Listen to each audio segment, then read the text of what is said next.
Bigay din kayo para ano.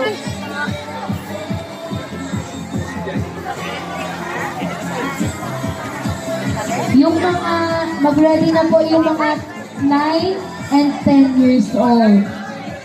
9 taong gulang at 10 taong gulang.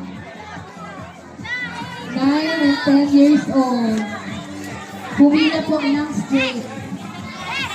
Pumila ng maayos. Yes, ma'am. Teacher po muna.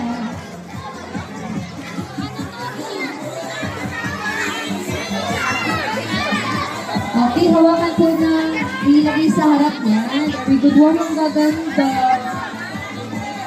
Okay, tingin sa camera.